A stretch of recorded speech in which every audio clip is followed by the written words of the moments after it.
नमस्कार। आज हम भाषा विज्ञान पर बात करेंगे।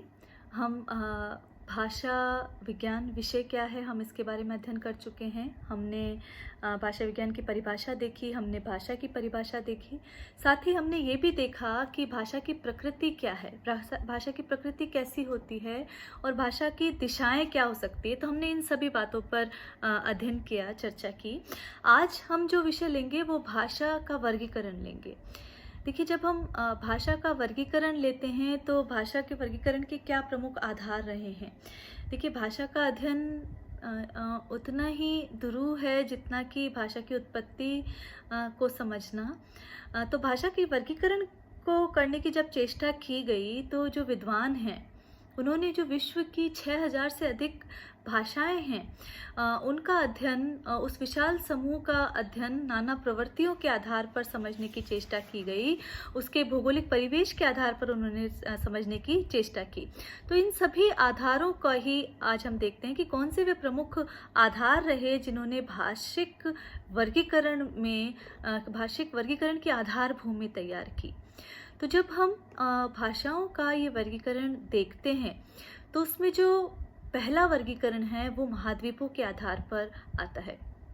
देखिए, समूचे विश्व को हम महाद्वीपों में बांट सकते हैं और जो 7 महाद्वीप बांटे गए हैं उन्हीं के आधार पर सबसे पहले उन महाद्वीपों की भाषाओं के आधार पर अलग अलग भाषिक परिवार वहाँ पर रखे गए। जैसे कि हम यूरोप की भाषाओं को यूरोपीय भाषाएं कह सकते हैं, एशिया की भाषाओं को एशियाई भाषाएं परिवार में, अमेरिका की भाषाओं को अमेरिकी भाषाएं, इसी तरह ऑस्ट्रेलिया की ऑस्ट्रेलियाई भाषाएं और इसी तरह जो अफ्रीका है उसकी अफ्रीकी भाषाएं। तो इस प्रकार विभिन्न महाद्वीपों के नामकरण के आधार पर, वहाँ की प्रवृत्तियों के आधार पर, वहाँ के इतिहास के आधार पर, वहाँ की भाषिक संरचना के आधार पर हमने उन भाषाओं को उपमहाद्वीपों के आधार पर अलग अलग वर्गीकृत करने की चेष्टा की, उन्हें अलग अलग हिस्सों में रखने की कोशिश की। तो ये एक भाषा वर्गीकरण का एक महत्वपूर्ण आधार निकलकर सामने आया जिसे हम जान सकते हैं महाद्वीपों के आधार पर भाषा वर्गीकरण।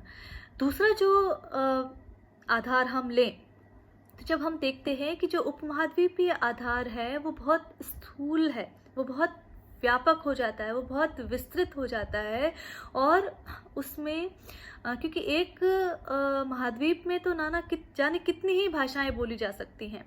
तो जब हमने सूक्ष्मता की ओर बढ़ने की कोशिश की, प्रयास किया, तो वहाँ हम देशों पर आए और फिर देशों के आधार पर हमने भाषा का अध्ययन करने की चेष्टा की। तो जैसे कि भारतीय भाषाएं, चीनी भाषाएं, जर्मन भाषाएं, फ्रांसीसी भाषाएं, नेपाली भाषाएं, और जब इस तरह हमने देश के आधार पर भाषा का अध्ययन करने की कोशिश की, उन भाषाओं को वर्गीकृत करने की चेष्टा की, तो ये आधार जो देशों के आधार पर भाषा वर्गीकरण का आधार कहलाया।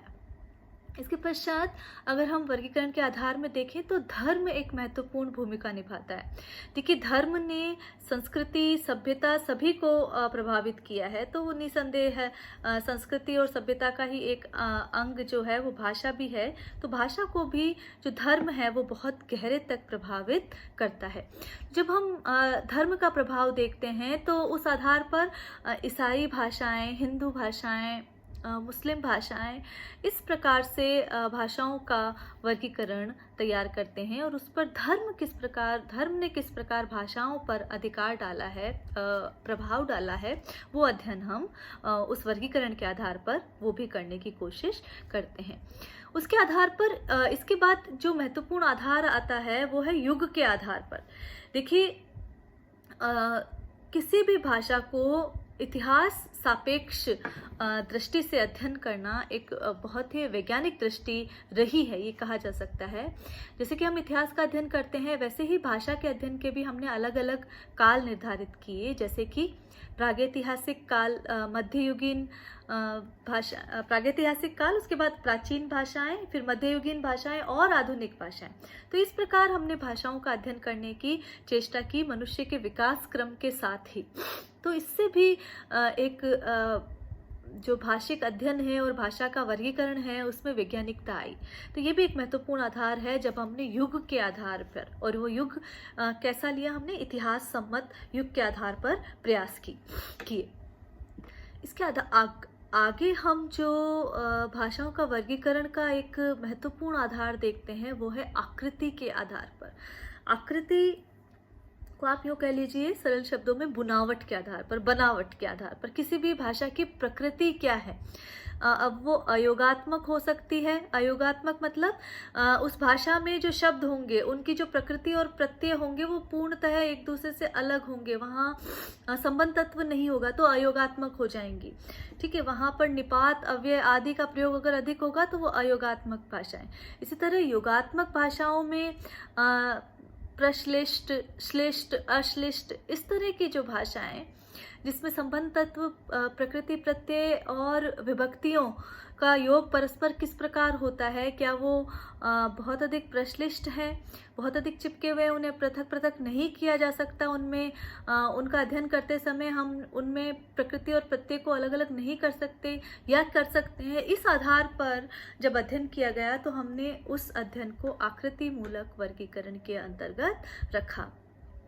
इसके बाद जो महत्वपूर्ण आधार है भाषा के वर्गीकरण का वो है परिवार के आधार पर। देखिए, किसी भी भाषा में उससे मिलती जुलती अन्य भाषा यदि है, और वो भाषा मिलती जुलती कैसे है, यदि शब्दों के माध्यम से, यदि स्वरों के माध्यम से, यदि व्यंजनों के माध्यम से, और यदि उसका शाब्दिक परिवेश देखें तो वो इतिहास, और फिर उसका इतिहास सापेक्ष अध्ययन करें तो वहाँ जो समानता दिखाई देती है उस आधार पर उन्हें एक परिवार में रख दिया जाता है। तो ये परिवार मूलक वर्गीकरण भाषाओं का कहलाता है। तो ये भी एक महत्वपूर्ण वर्गीकरण का आधार है जिसमें हम परिवार के आधार पर भाषाओं का अध्ययन करते हैं, जैसे कि भारोपीय परिवार की भाषाएं, सेमेटिक भाषाएं, हेमेटिक भाषाएं, सुडानी भाषाएं, तो इस प्रकार द्रविड़ परिवार की भाषाएं। तो ये जब अध्ययन हम करते हैं तो वो परिवार के आधार पर करते हैं। तो ये जो अध्ययन है जिसमें आपने देखा भारोपीय, द्रविड़, सेमेटिक, हेमेटिक, तो ये अलग अलग परिवार वहाँ पर बनाए गए जिनमें जो भी भाषाएं आई उनमें कुछ न कुछ समानता है। वो समानता उनके ध्वनि, शब्द, व्यंजन, इस आधार पर तो हम देखते ही हैं, और उनके इतिहास में भी, जब उनके इतिहास में जाने पर भी अनेक समानताओं का वहाँ लक्षित हमें दिखाई देती है। तो इस आधार पर हमने परिवार के आधार पर वर्गीकरण किया।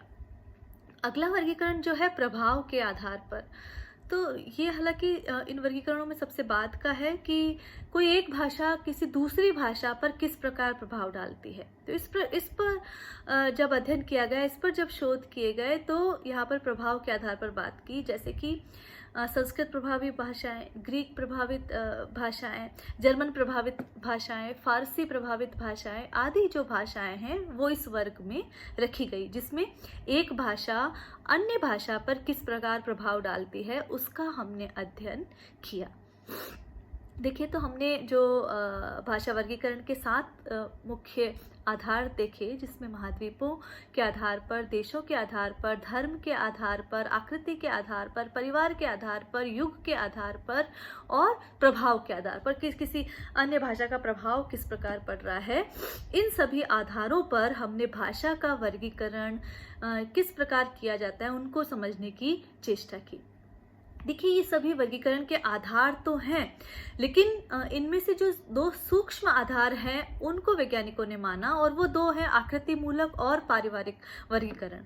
तो इन्हीं 2 पर हम आज खास चर्चा करेंगे कि भाषाओं का आकृति मूलक वर्गीकरण क्या है और भाषा का पारिवारिक वर्गीकरण क्या है। तो जैसा कि हमने भाषाओं के वर्गीकरण की बात की, तो जो हम पहला आकृति मूलक देखते हैं तो उसमें भाषा में किस प्रकार की पद रचना है, किस प्रकार की वाक्य रचना है, किस प्रकार की भाषा के वाक्यों की आकृति है, अर्थात उसमें प्रकृति और प्रत्यय का सहयोग किस प्रकार हो रहा है। जब इन आधारों पर भाषा को वर्गीकृत करने की चेष्टा की गई और उसके आधार पर अध्ययन करने की चेष्टा की गई, तो वो आकृति मूलक वर्गीकरण कहलाया। दूसरा ये था कि विद्वानों ने परिवार के आधार पर की कि उसमें किस प्रकार के शब्द योजना है, किस प्रकार के स्वर वहाँ पर प्रयुक्त हो रहे हैं, किस प्रकार की ध्वनियाँ हैं। तो जब ये समानता देखने की कोशिश की गई, उनकी ध्वनियों में विद्यमान पारस्परिक समानता को देखने की कोशिश की गई, उनकी शब्दावली में समानता देखने की कोशिश की गई और व्याकरण की दृष्टि से, ध्वनियों की दृष्टि से ये समानता देखने की कोशिश की गई और ये समानता देखने के लिए भाषाओं के विकास और इतिहास को भी आधार बनाया गया, तो वो परिवार मूलक वर्गीकरण कहलाया। जैसा कि हमने देखा, द्रविड़ परिवार की भाषाएं, हेमिटिक भाषाएं, सेमिटिक भाषाएं, यूरोपीय भाषाएं, तो ये जो अलग अलग वर्गों में जो रखा गया परिवार के आधार पर, उसे पारिवारिक वर्गीकरण कहा गया। अब ये जो अगर हमने इन दोनों जो वर्गीकरण की बात करें, जिसे आकृति मूलक, जिसे मॉर्फोलॉजिकल क्लासिफिकेशन भी कहते हैं, तो आकृति मूलक में हमने पद रचना या वाक्य रचना उसे महत्वपूर्ण स्थान दिया और पारिवारिक वर्गीकरण में वहाँ ध्वनियों और स्वर साम्य, जो ध्वनि साम्य है उसमें स्वर व्यंजन दोनों आ जाएंगे, तो ध्वनि साम्य को प्रधानता दी और उसमें भी उस भाषा के इतिहास और विकास को देखते हुए वो परिवर्तन किस प्रकार है उसमें समानता देखने की कोशिश हमने की, तो वो पारिवारिक वर्गीकरण कहलाया गया, जिसे जेनियोलॉजिकल क्लासिफिकेशन भी कहते हैं। तो आपके जो पाठ्यक्रम में, एमए के पाठ्यक्रम में है, वो मॉर्फोलॉजिकल क्लासिफिकेशन अर्थात आकृति मूलक वर्गीकरण का एक बड़ा प्रश्न तैयार होता है, तो हम उस पर बात करेंगे कि पारिवारिक वर्गीकरण की अभी चर्चा हम डिटेल में नहीं करके हम आकृति मूलक वर्गीकरण पर बात करेंगे। देखिए, जब मैं बार बार कह रही हूँ कि पद रचना, वाक्य रचना पर बात की जा रही है, तो इस आकृति मूलक वर्गीकरण को ही हम रूपात्मक वर्गीकरण भी कह सकते हैं, वाक्य मूलक वर्गीकरण भी कह सकते हैं, रूप रचनात्मक वर्गीकरण भी कह सकते हैं, या पदात्मक वर्गीकरण भी इसे कह सकते हैं। तो ये सारे नामों से हम इसे संबोधित कर सकते हैं, जिसमें रूपात्मक, वाक्य मूलक या पदात्मक वर्गीकरण। इसे समझने के लिए ये समझिए कि इस वर्गीकरण का मूल आधार वाक्य रचना है। किस प्रकार विभिन्न शब्दों के योग से वो शब्द पद बनते हैं और किस प्रकार उनसे वाक्यों की निर्मिति होती है, इसका अध्ययन हम आकृति मूलक वर्गीकरण में करते हैं। तो वाक्य रचना में अगर हम देखें, तो किसी भी भाषा में जिन शब्दों का प्रयोग होता है, वे शब्द किस प्रकार निर्मित हुए हैं, क्या वे शब्द प्रकृति और प्रत्यय के योग से निर्मित हुए हैं और फिर उनसे वाक्य रचना हुई है, क्या उन शब्दों का निर्माण संबंध तत्व के योग से हुआ है, या वे जो शब्द हैं, वे जो पद है, वो बिना संबंध तत्व या प्रत्यय के योग से बने हुए अव्यय या अविकारी शब्द हैं, अथवा उनका निर्माण विभक्तियों के योग से हुआ है। तो ये सारी बातें हम इसमें देखते हैं। इस प्रकार की रचनात्मक और पद निर्माण संबंधी बातों को ध्यान में रखते हुए आकृति मूलक वर्गीकरण का अध्ययन किया जाता है। कि अब इनका अध्ययन करते हुए विद्वानों ने ये निष्कर्ष निकाला है कि संसार की कुछ भाषाएं तो ऐसी हैं कि जिसमें प्रकृति के साथ न तो प्रत्यय का योग होता है, ना ही विभक्तियां जुड़ती है, ना ही किसी संबंध तत्व का योग होता है। प्रकृति मतलब मूल धातु के, उसके साथ ना तो प्रत्यय का योग होगा। देखिए, अब प्रत्यय यहाँ पर केवल सफिक्स नहीं है, जो पीछे जुड़ने वाला वो नहीं है। प्रत्यय उसमें जो भी जुड़ता है, शब्द के साथ जो भी जुड़े, चाहे वो संबंध तत्व हो, चाहे विभक्तियां हो, यहाँ पर प्रत्यय कहलाएंगी। तो संसार की कुछ भाषाएं ऐसी हैं जिसमें प्रकृति के साथ न तो प्रत्यय का योग होता है, ना संबंध तत्व का योग होता है, ना विभक्तियों का योग होता है, न वे समास बहुला हैं, किंतु किनसे निर्मित हैं? अव्यय या अविकारी शब्दों से निर्मित हैं। तो यदि ऐसी भाषाएं संसार में हैं, तो उन्हें क्या कहा जाता है? अयोगात्मक भाषाएं। तो इन भाषाओं को क्या कहा जाता है? अयोगात्मक भाषाएं। तो ये एक प्रकार हो गया। विद्वानों के अनुसार इसके विपरीत कुछ ऐसी भाषाएं हैं जिनमें वाक्यों का निर्माण या तो समास बहुला होता है, पूरा का पूरा वाक्य एक शब्द में ही कह दिया जाए, समास बहुला होता है, या वे प्रत्यय के योग से निर्मित होती हैं, या उनमें शब्द जो हैं विभक्तियों के योग से बनते हैं। अर्थात वो किसी न किसी प्रकार के योग से बन रहे हैं। ठीक है, समास बहुला है तो भी उसमें योग हो रहा है। ठीक है, वो योग किस प्रकार है, वो द्रष्टव्य है या नहीं दिखाई दे रहा है, उन्हें अलग किया जा सकता है, पहचान सकते हैं नहीं, वो अलग बात है। लेकिन योग हो रहा है वहाँ, प्रकृति के साथ प्रत्यय का योग हो रहा है, संबंध तत्व का योग हो रहा है, विभक्तियों का योग हो रहा है, या वो समास बहुला है, तो ये वहाँ योग प्रधान है। इसीलिए इन भाषाओं को क्या कहा गया, योगात्मक भाषाएं। तो दो प्रकार की मुख्य भाषाएं हुई, एक प्रकार की अयोगात्मक और दूसरे प्रकार की योगात्मक।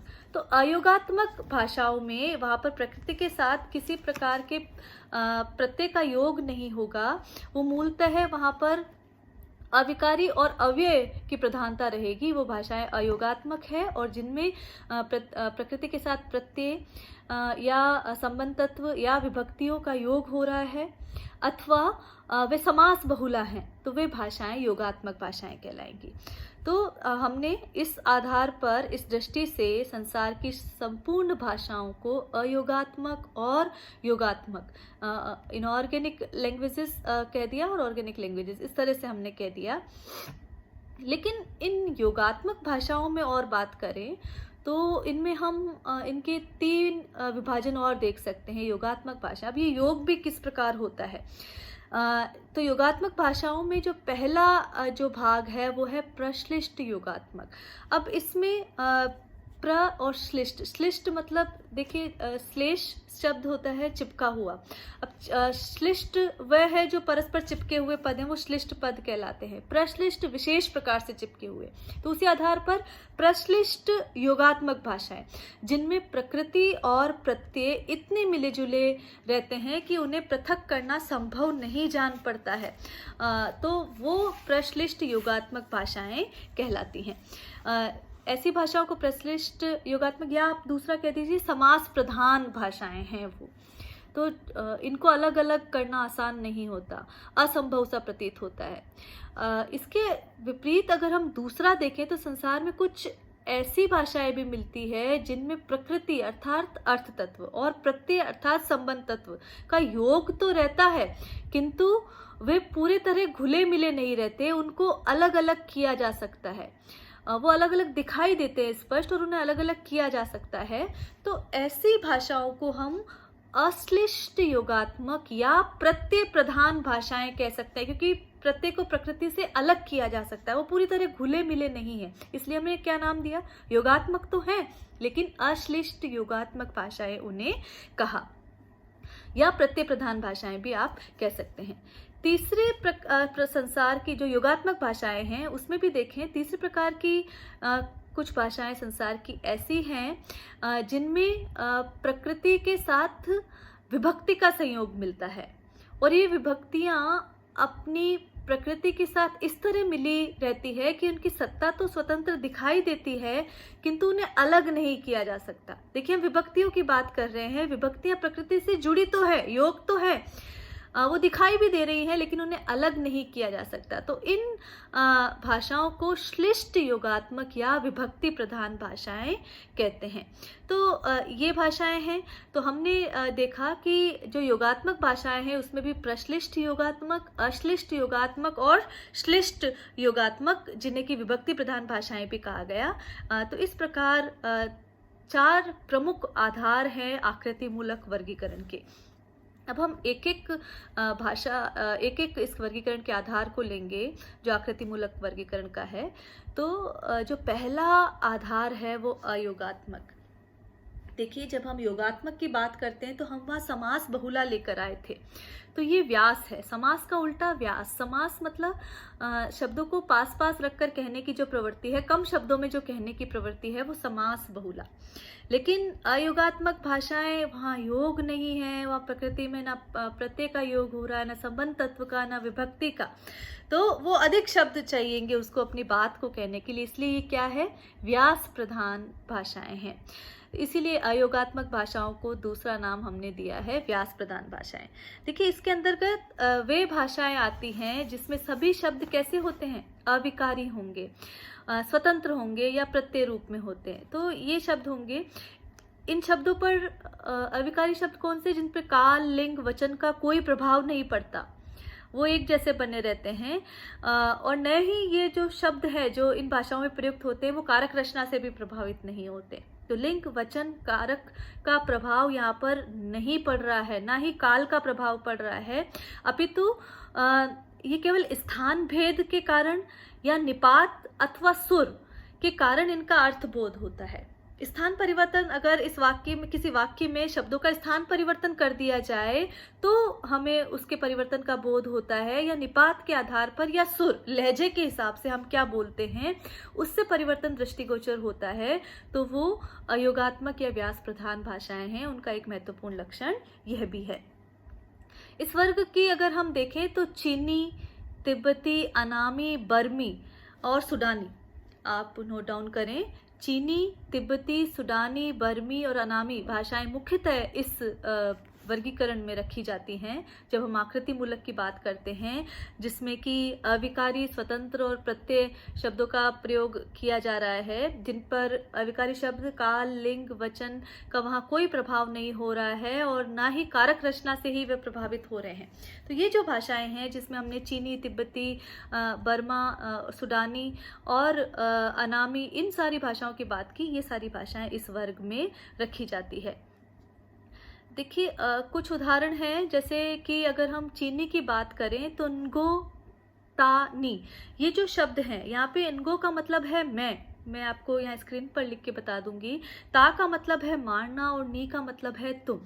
ठीक है, तो इसका अर्थ हुआ न्गो मतलब मैं तुम्हें मारता हूँ, लेकिन यह नी को अगर पहले रख दिया जाए तो अर्थ हो जाएगा तुम मुझे मारते हो।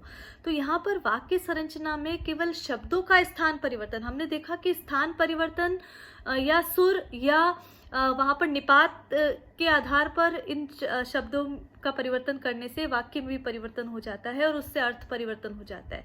तो यहाँ जब हम देख रहे हैं ता, नी, अनगो, तो इन शब्दों के हेरफेर से ही मैं तुम्हें मारता हूँ या तुम मुझे मारते हो, इस अर्थ की सृष्टि हो जाती है। तो चीनी भाषा इसका महत्वपूर्ण एक उदाहरण है। तो इसमें अगर हम देखते हैं कि क्रिया के पश्चात पहले में कर्म है और फिर कर्म जो है क्रिया के पहले रख दिया जाता है, तो वहाँ पर अर्थ का परिवर्तन हो जाता है।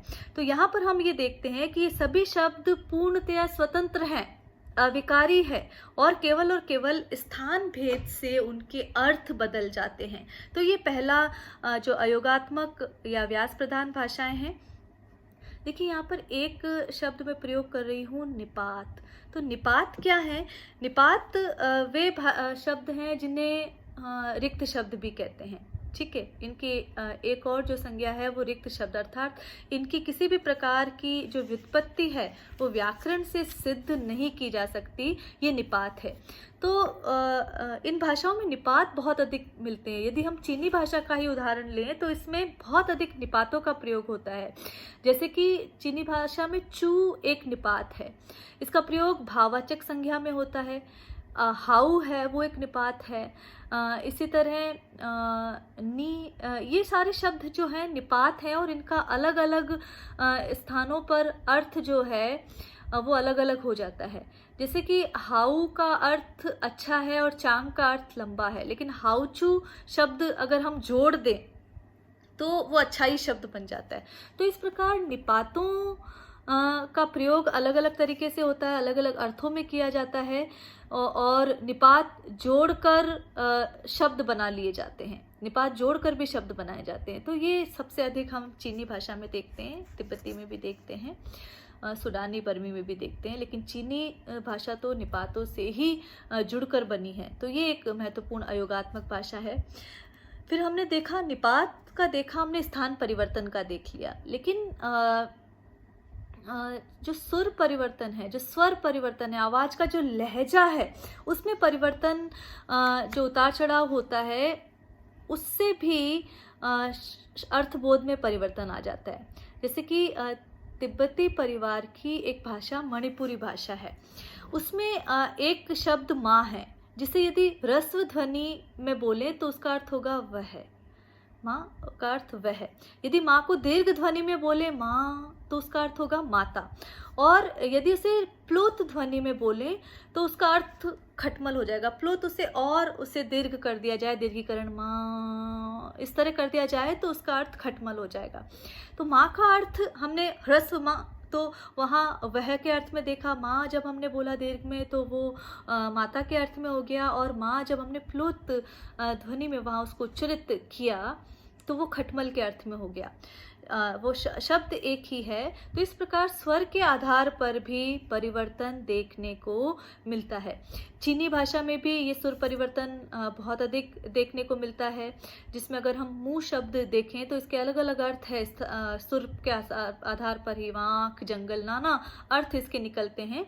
तो ये जो अयोगात्मक भाषाओं का वैशिष्ट्य है कि स्थान परिवर्तन, निपातों के योग से किस प्रकार नए नए शब्द गढ़े जाते हैं, और सुर परिवर्तन के हिसाब से, सुर के उतार चढ़ाव से, जो लहजे के हिसाब से वहाँ अर्थ में परिवर्तन आ जाता है। तो ये योगात्मक भाषाओं का वैशिष्ट्य है।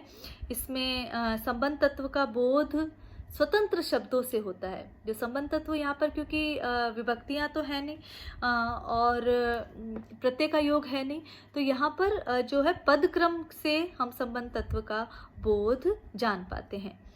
तो अलग अलग सुर हैं, सुरों के हिसाब से जैसे चीनी भाषाओं में 4 सुर माने जाते हैं। उस भाषा का अध्ययन करने के लिए आपको सुरों का अध्ययन वहाँ पर करना पड़ेगा, क्योंकि वो इसी आधारित भाषा है, अयोगात्मक भाषा है। तो वहाँ सुर को तरजीह देनी पड़ेगी, वहाँ आपको उसका अध्ययन करने पर, इन भाषाओं का अध्ययन करने में समय लग सकता है, क्योंकि आप उसको बोलते कैसे हैं, उसको उच्चरित कैसे करते हैं, वो महत्वपूर्ण है। वहाँ सीधा सीधा जैसे अंग्रेजी तो किसी भी लहजे में बोली जाए वो चलेगा, लेकिन वहाँ क्योंकि सुर का उतार चढ़ाव आपने गलत किया तो अर्थ का अनर्थ हो सकता है।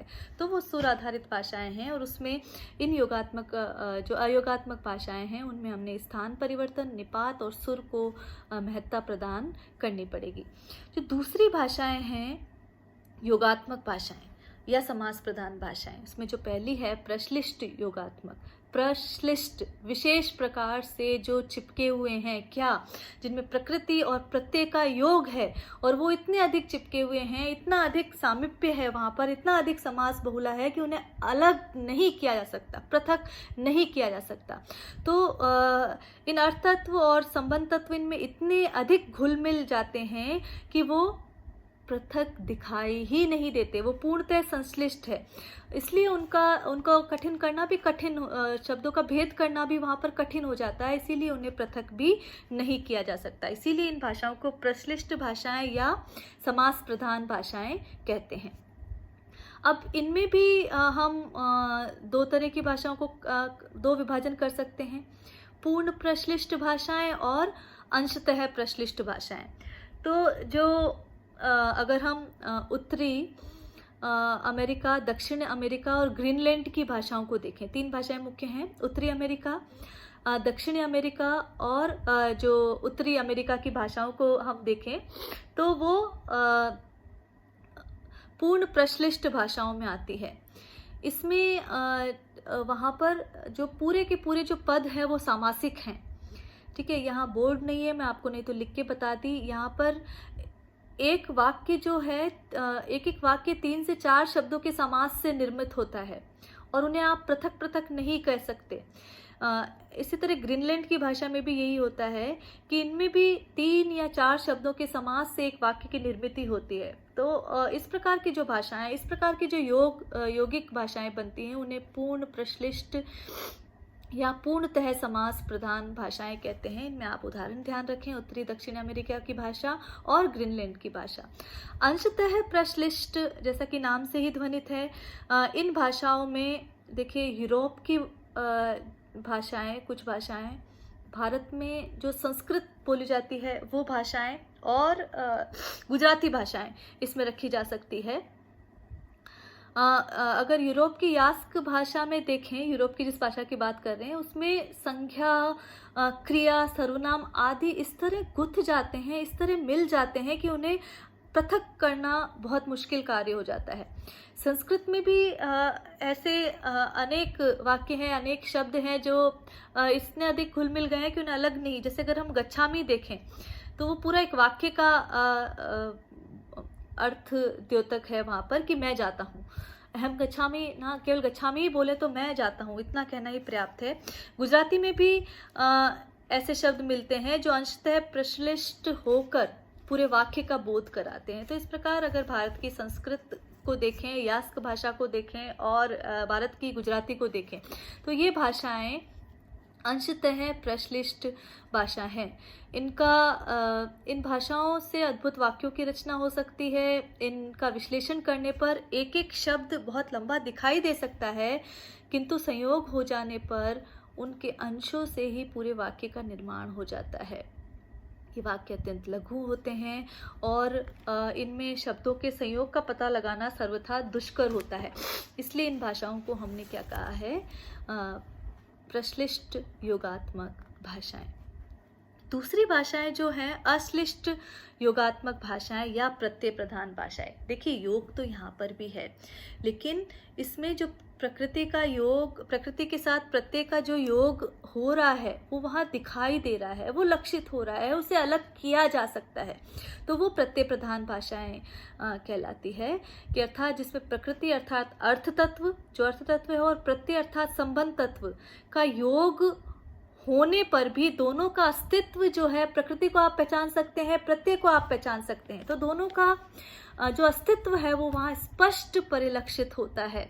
वो प्रत्यय प्रधान भाषाएं या अश्लिष्ट योगात्मक भाषाएं। देखिए योगात्मक तो है, लेकिन हमने इसे अध्ययन सौलभ्य की दृष्टि से दूसरा नाम क्या दे दिया है, प्रत्यय प्रधान भाषाएं। और उसे जो पहले वाली समास बहुला भाषा हमने कही, और यहाँ जो अश्लिष्ट योगात्मक भाषा इसे प्रत्यय प्रधान भाषा की। कि यद्यपि प्रत्यय जिनकी हम बात कर रहे हैं वो सर्वांग पूर्ण नहीं होते, तथापि उनका जो अस्तित्व है वो वहाँ पर दिखाई देता है। अब इन प्रत्यय प्रधान भाषाओं को भी अध्ययन सौलभ्य की दृष्टि से 5 भागों में हम बांट सकते हैं। इनको कैसे हम करेंगे, जैसे कि पुरः प्रत्यय सहयोगी, जैसे प्रीफिक्स कहते हैं, पुरः प्रत्यय को आप उपसर्ग भी कहते हैं। देखिए ये वहाँ आपको सूक्ष्म स्तर पर उतरना पड़ेगा, नहीं तो आप कंफ्यूज हो जाएंगे।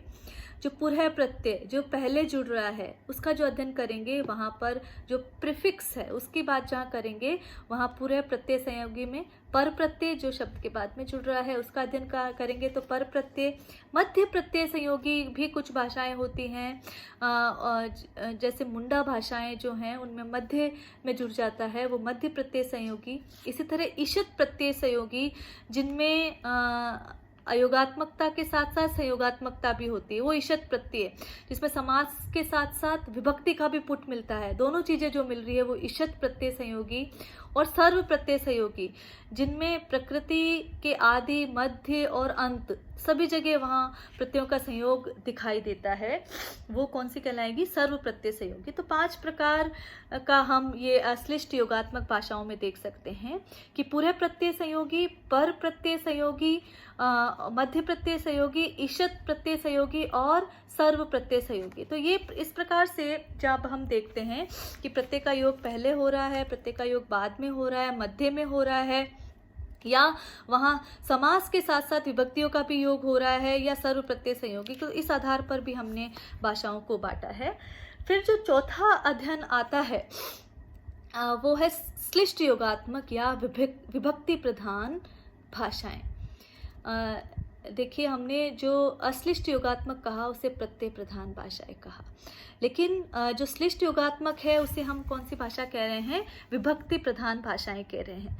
देखिए इन भाषाओं में जो व्याकरणिक संबंध जो है, प्रकृति और प्रत्यय का जो संबंध है, वो विभक्तियों के माध्यम से हमें दृष्टिगत हमें दिखाई देता है। ये विभक्तियाँ प्रकृति के साथ इतनी अधिक घुली हुई होती है कि इनका अस्तित्व स्पष्ट दिखाई नहीं देता, जबकि प्रत्ययों का अस्तित्व स्पष्ट दिखाई देता है। इन भाषाओं में जो विभक्तियां हैं वो कभी शब्द के भीतर लगी हुई हो सकती है, कभी शब्द के पश्चात लगी हुई हो सकती हैं। तो इस दृष्टि से अगर हम देखें कि वो विभक्तियां शब्द के भीतर लगी है या शब्द के बाहर, उस आधार पर हम इन्हें फिर दो भागों में बांट सकते हैं, जिसमें बहिर्मुखी श्लिष्ट योगात्मक भाषाएं और अंतर्मुखी श्लिष्ट योगात्मक भाषाएं, इनको हम कह सकते हैं। तो जब हम बहिर्मुखी श्लिष्ट योगात्मक भाषाएं कहते हैं तो इसमें आप भारोपीय परिवार की भाषाओं को रख सकते हैं, इसमें संस्कृत की भाषाओं को भी रखा जा सकता है, संस्कृत को भी रखा जा सकता है जब हम भारोपीय भाषा की बात कर रहे हैं। तो जैसे कि आप राम, रामो, रामः, ये इस तरह के जो रूप पढ़ रहे हैं, तो राम ने, दो रामों ने और सभी रामों ने, इस तरह राम है, रामो, रामः, इस तरह आप पढ़ते हैं। तो शब्द के साथ विभक्ति लगी है लेकिन बाद में लगी, राम, राम, रामो, रामः, तो राम के पश्चात ये लगी है, इसलिए हमने क्या कहा है, इन विभक्तियों का बाहर से जोड़ने पर योग हुआ है, इसलिए हमने बहिर्मुखी श्लिष्ट योगात्मक भाषाएं कहा है। लेकिन कुछ भाषाएं ऐसी हैं जो शब्द के भीतर जुड़ती हैं। इन भाषाओं में विभक्तियों का योग आंतरिक होता है, बाहरी नहीं। जैसे राम में रामः, रामौ, रामः, इस तरह जो जुड़ रही है, रामम, रामौ, रामान, वो राम के पश्चात जुड़ रही है, बाहर जुड़ रही है। लेकिन इन भाषाओं में प्राय तीन व्यंजन वाली भाषाएं होती है, लेकिन इनके भीतर ही परिवर्तन होता है। और ये मुख्यतः आप अरबी फारसी में देख लीजिए। जैसे कि कत्ल, कत्ल एक शब्द है, उसको कुतिल भी लिखा जाएगा जब आप वह मारा गया, कातिल मारने वाला। तो इसमें शब्द के भीतर परिवर्तन हो रहा है। क में आके मात्रा कातिल, कत्ल, कातिल, कुतुल, इस तरह जो शब्द बने, कितल का मतलब है प्रहार और आघात। तो इस प्रकार से जो शब्द बनते हैं वो अंतर्मुखी श्लिष्ट योगात्मक भाषाओं में बनते हैं, और अरबी फारसी इस तरह की मुख्यतः भाषाएं हैं। तो ये भाषाओं का आकृति मूलक वर्गीकरण था जो आपके कोर्स में था, जो महत्वपूर्ण है। इसमें आपको देखना होगा कि अयोगात्मक और योगात्मक भाषाएं कौन सी है, योगात्मक में भी प्रश्लिष्ट भाषाएं, प्रत्यय प्रधान भाषाएं, विभक्ति प्रधान भाषाएं किस प्रकार हैं, फिर श्लिष्ट भाषाएं किस प्रकार हैं, इनको आपको देखना होगा। देखिए, आकृति मूलक वर्गीकरण किया तो गया, लेकिन क्या आकृति मूलक वर्गीकरण कारगर हुआ, क्या वो भाषाओं के अध्ययन में महत्वपूर्ण भूमिका निभा पाया? तो इस संबंध में जब हम देखते हैं तो वैज्ञानिकों ने कहा ये वर्गीकरण बहुत अधिक स्थूल है, सूक्ष्म नहीं है। जब हम बात करते हैं वर्गीकरण के आधारों में, दो आधारों में अगर इसकी तुलना करें तो ये सूक्ष्म कहलाता है, क्योंकि प्राय ऐसा देखा जाता है कि कई भाषाओं में एकाधिक लक्षण पाए जाते हैं। वो एक ही साथ अयोगात्मक भी हो सकती है वो, और कुछ स्थलों पे योगात्मक भी हो सकती है। वहाँ पर प्रत्यय का भी योग दिखाई दे सकता है, वहाँ विभक्ति का भी योग दिखाई दे सकता है, और वहाँ पर अंतर्मुखी श्लिष्ट योगात्मक भाषाओं की जो विशेषता है वो भी देखी जा सकती है, और बहिर्मुखी की विशेषताएं भी देखी जा सकती है। तो इस तरह ये वर्गीकरण नहीं किया जा सकता भाषाओं का, विद्वानों के अनुसार ये कहना है। लेकिन फिर भी यदि भाषाओं को एक खाका तैयार किया जाए और उनमें विभेदीकरण किया जाए और उसके अध्ययन की दृष्टि से ये वर्गीकरण फिर भी श्रेष्ठ माना जा सकता है। हालांकि कुछ कमियां हैं जिसमें कि हमें ये जानना होगा कि किस प्रकार भाषाओं में प्रश्लिष्ट से श्लिष्ट, श्लिष्ट से अश्लिष्ट और अंत में अश्लिष्ट से अयोगात्मक बनने की प्रवृत्ति है, क्योंकि ये तो सभी भाषाओं की प्रकृति है। तो किस प्रकार बनी ये इससे स्पष्ट नहीं हो सकता, लेकिन फिर भी भाषा के अध्ययन में आकृति मूलक वर्गीकरण जो रहा है उसने एक महत्वपूर्ण भूमिका निभाई है और अध्ययन के लिए महत्वपूर्ण रहा है। बहुत सारी कमियां हैं लेकिन उसके बावजूद भी। तो आज इतना ही, धन्यवाद।